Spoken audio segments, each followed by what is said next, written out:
On this edition of The Man Who Ate Las Vegas, I'm coming into town to celebrate my birthday, and I'm going to see the legendary band STYX.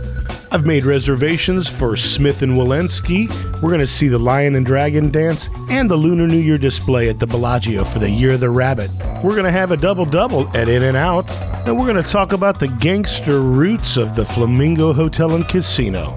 If you're a foodie and like Las Vegas-related content, then you might just enjoy this episode. And if you do, hit like and subscribe. All right, let's celebrate.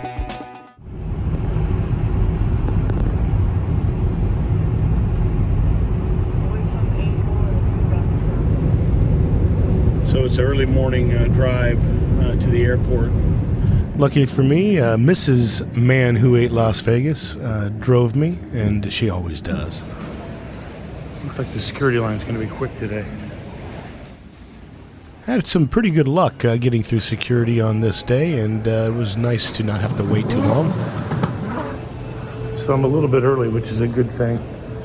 I did put my mask on because I had Snot Boy in front of me who kept sucking it into his head and wiping it on his sleeve. That's the guy right there. The flight was pretty smooth, and I got to watch Raiders of the Lost Ark, which I've always liked that movie. It's a beautiful day in Las Vegas.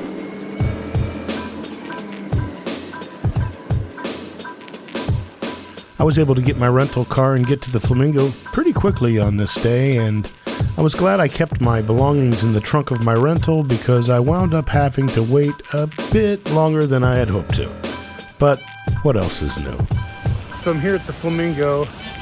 I tried to check into my room. I asked for an early check-in and told them I was okay with the charge. When I checked in online, I thought they had made that happen, but evidently not. So I'm walking around the gardens right now, trying to find the plaque.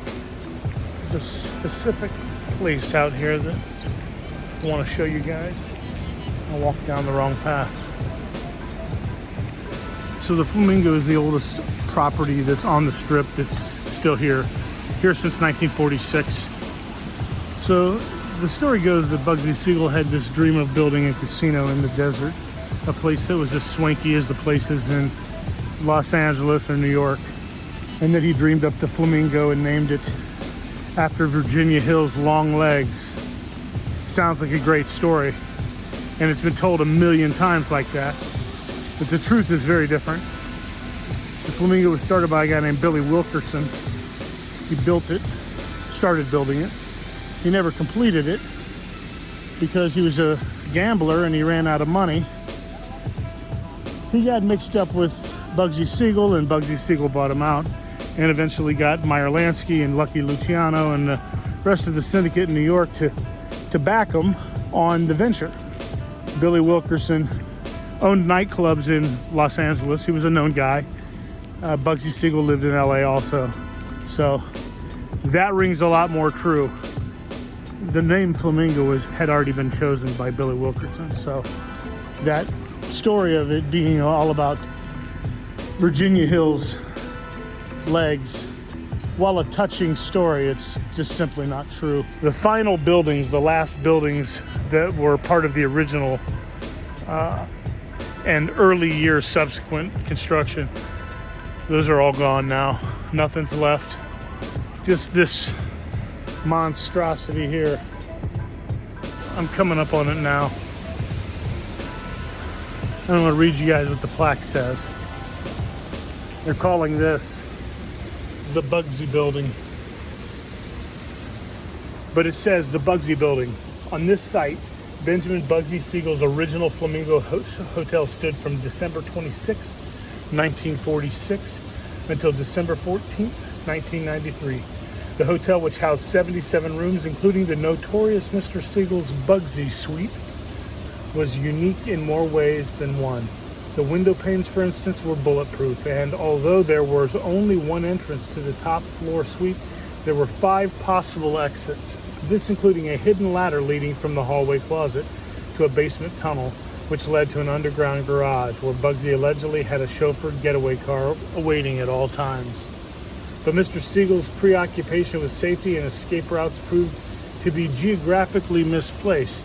On June 20th, 1947, 300 miles from Las Vegas, at the Beverly Hills mansion of his girlfriend, Virginia Hill, Bugsy was killed in a hail of gunfire by unknown assailants. Since that day, the Flamingo has changed ownership 4 times, including the final sale from Park Place Entertainment in 2005.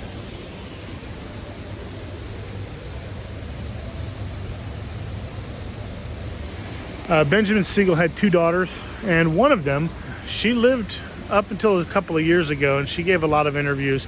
She didn't know her dad real well while he was out here in Vegas and in LA with his girlfriend. Her mom was taking care of her and her sister in New York City. When people think of Bugsy Siegel in Las Vegas, obviously they think of the Flamingo. But he had actually owned the El Cortez, which is located downtown, before he acquired the Flamingo. In fact, the sale of the El Cortez is partially where he got the money to finish this project. There are some really cool resources online to read about this particular development of a hotel casino in Las Vegas, and it's one of the most compelling stories that you'll find about this city.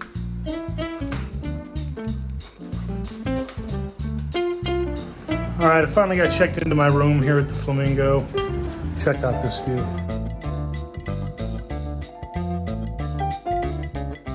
So the Flamingo is not necessarily the most luxurious hotel, but it's got a great spot at the 4 corners of the Strip.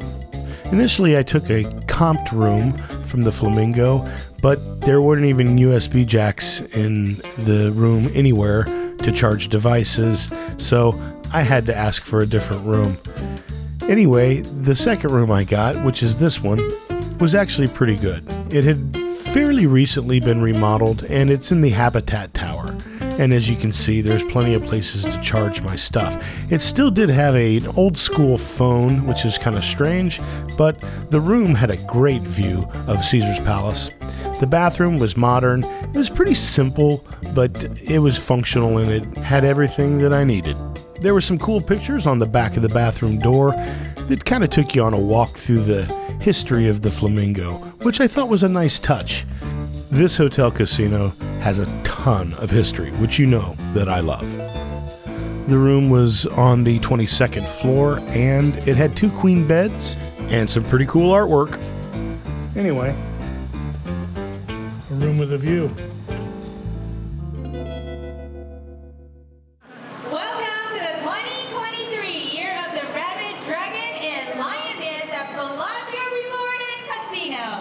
One of the first things I had to do was get over to the Bellagio for the Dragon and Lion Dance. This is the first of several of these events that I'm going to go to for the celebration of Chinese New Year. We are so excited that you can join us for this special performance to celebrate the New Year. And we'll begin with the eye painting ceremony, which is done to awaken the animals. Please welcome our executives and special guests to perform the eye painting ceremony. There were several high-ranking MGM Resort executives on hand for this event, along with about 500 other people. It was pretty crowded and it was difficult for me to get a great shot, but I managed to get a few. It was a pretty good time, and the performers did a great job. I'd initially planned to do multiple events on this day, but with everything else that was going on, it just didn't work out that way. But luckily, I did get to catch this performance, and I was glad that I did. There are Chinese New Year celebrations all over Las Vegas every single year. On this day, there were 3 Dragon and Lion dances in Las Vegas. The first one was here at Bellagio, followed by one at the Horseshoe Las Vegas, and the third one was at Caesar's Palace. After traveling, I felt like I needed to get some rest since I was going to be up late. So this was the only one I actually caught on my first day. I am going to take some time to check out a lot of the displays at different properties throughout Las Vegas while I'm here in town.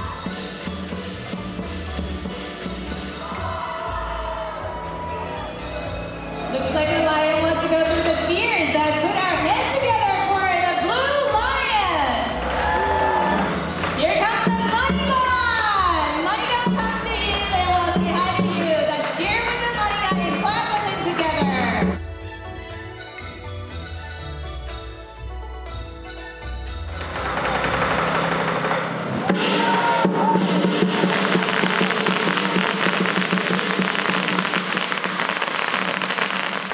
The Dragon and Lion dance was pretty cool, but the star of the show at Bellagio is definitely the Lunar New Year display in their conservatory.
Well, after all of that, I need some In-N-Out.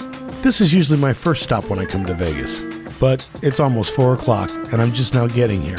Luckily for me, the Link Promenade has an In-N-Out in it, and it's right next to the Flamingo. So as you can see, In-N-Out here at Link Promenade is packed, but I came anyway, and they got me right through the line, and they got my order out to me in almost no time. And what did I get? Check it out. Well, you know, I got the double-double, and I got the double-double-double. I always have two. I guess they're just that good. Now, if you've never had In-N-Out, you don't know what you're missing. I mean, really, you don't know. The double-double is the best burger of all time. It's $3.85, $98, and $99, please. You can ask anybody from the West Coast, and they're going to tell you the same thing. Well, that was damn good. I love me some In-N-Out. Gonna try to get some rest before the STYX concert. I've been a fan of STYX as long as I can remember, and as fate would have it, I even got to work with them at one point in time during my brief attempt at concert promotion. but I did get to know quite a few of the guys on the crew, and we all became pretty good friends. So when I found out that they were in residency at the Venetian and they were going to be performing on my birthday, I had to come to Las Vegas to see them. So here we are at the Venetian to see STYX in concert. Let's check it out.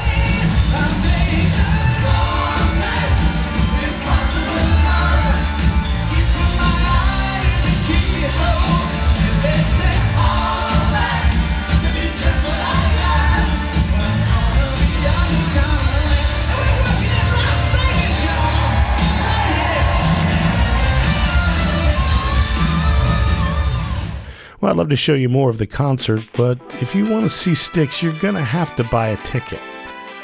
After the concert, I went upstairs and checked in at Smith & Wollensky for my birthday dinner. About halfway through the concert, I got a text from Open Table saying that they had canceled my reservation, which I found kind of odd since they didn't make my reservation. I make my reservation, so how did they cancel it? Anyway, when I checked in, I was told that my reservation was intact, and they wondered the same thing that I did. How did that happen? But they took me right to a table, and they took really, really good care of me.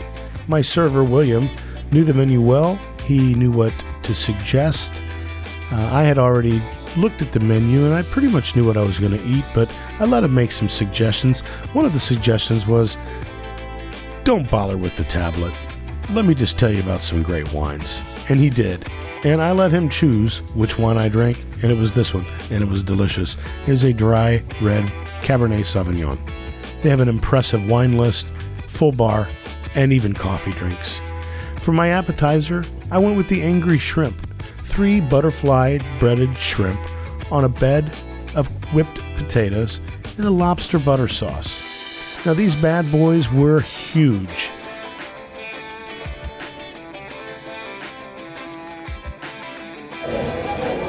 The thing about the Angry Shrimp is the lobster butter sauce is really spicy. Definitely try these shrimp. The shrimp appetizer was $27, but the Parker House rolls came at no charge.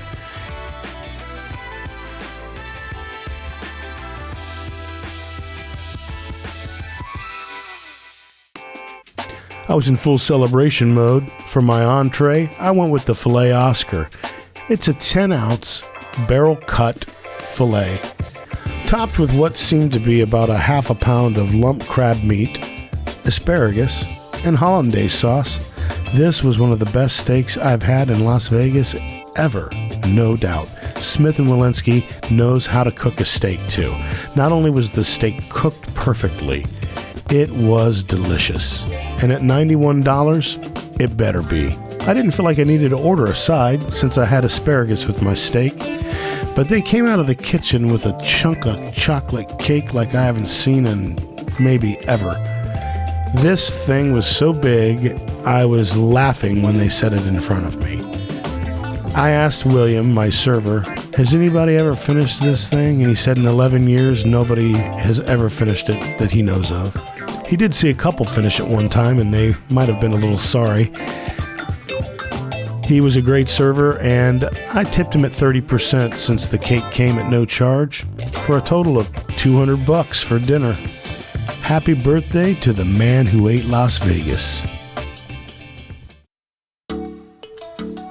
The Flamingo is an important Las Vegas property, and I'm glad I finally had a chance to stay here. Let's take a look around the Flamingo Hotel and Casino.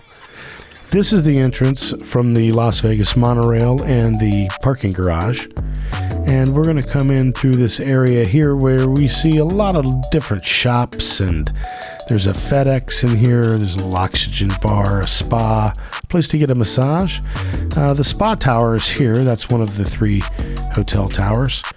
Here at Nook, you can get coffee and sandwiches. As you can see, they have one called the Seagull for $11, an English muffin, or the Bugsy for $11 a biscuit. That seems a little pricey. You get cheese pizza or a pepperoni pizza for the same price as one of those breakfast sandwiches. That seems to be a way better deal. The Flamingo Promenade has pretty much everything you want. Cigarettes, beer, cold drinks, souvenirs, party tricks. Sorry, there's a little joke. The casino's pretty massive. The Wayne Newton Theater, I didn't see Wayne while I was here. He has halogen teeth. I did manage to take in a few games while I was here. This is the count room. It's the back side of Bugsy and Meyer Steakhouse, and you can actually go in this door and you will enter into a little lounge area. The food court has several different restaurants in it. Johnny Rockets, LA Subs, there is a Bananas Pizzeria, and Pan Asian.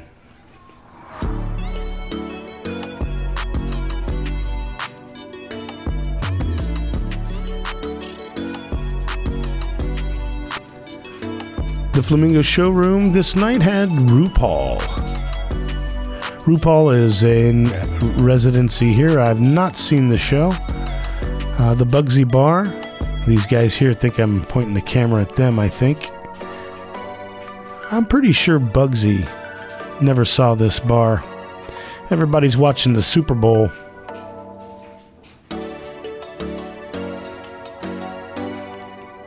If you stick around these casinos long enough, eventually you're going to play a game. And luckily for me, I played the right one. A pretty good birthday present for the man who ate Las Vegas.